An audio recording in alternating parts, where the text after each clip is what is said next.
About 4 years ago, I started playing and then subsequently became obsessed with Guilty Gear Strive. My love for that game, coupled with a lack of creative fulfillment at the time, led me to create a quick, no-nonsense guide that, for better or worse, grew in popularity far beyond what I expected.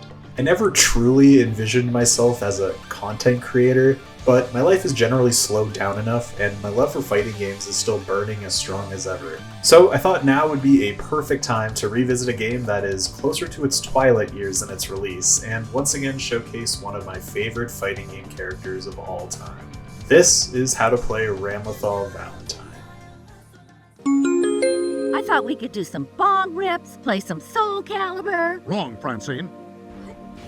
So thankfully the game plan of Ramlethal hasn't changed too much. The main idea is to still use your large slash and heavy slash buttons to hit your opponent at a range where they can't, or it's very difficult for them to hit you back. Eventually, by using this method, you want to bully your opponent towards the corner. This is where Ramlethal really shines, as your corner pressure and damage is extremely good. Now I guess this would be a good time to bring up Ramlethal's unique ability. Quarter circle forward and slash or heavy slash will cause Ramlethal to throw her swords towards her opponent at different angles depending on what button was pressed. After a delay around 8.5 seconds, Ramlethal's swords will slowly return to her. These two abilities essentially make up the core of Ramlethal's pressure.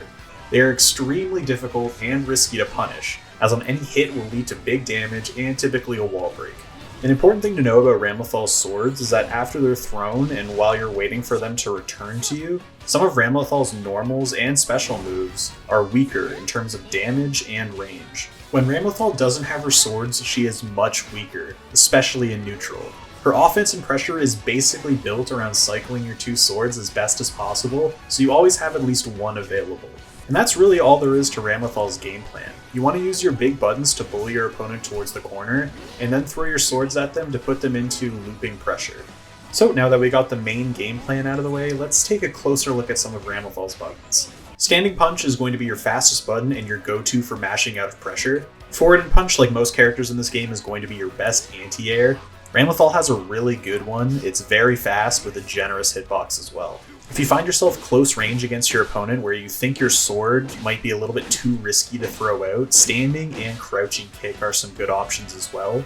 These used to lead to a full combo on hit, but they can't really do that anymore, so most of the time I just go into sweep for the hard knockdown.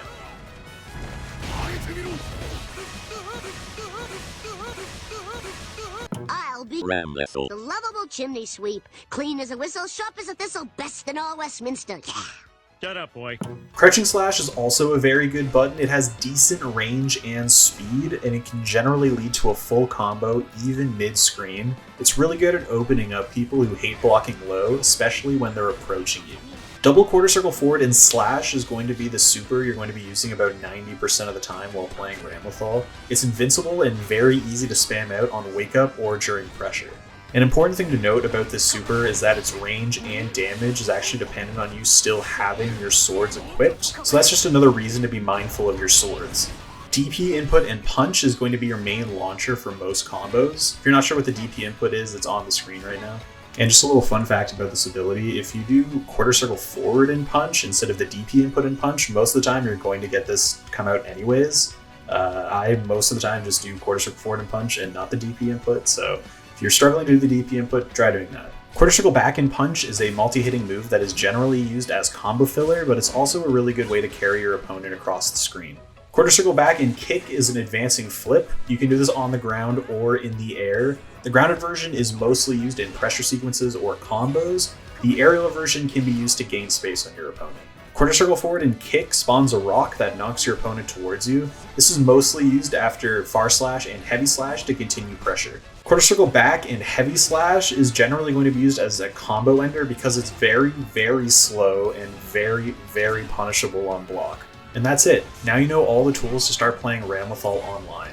So grab a friend, get out of training mode, and show them why, even after 4 years, this character still has no defense.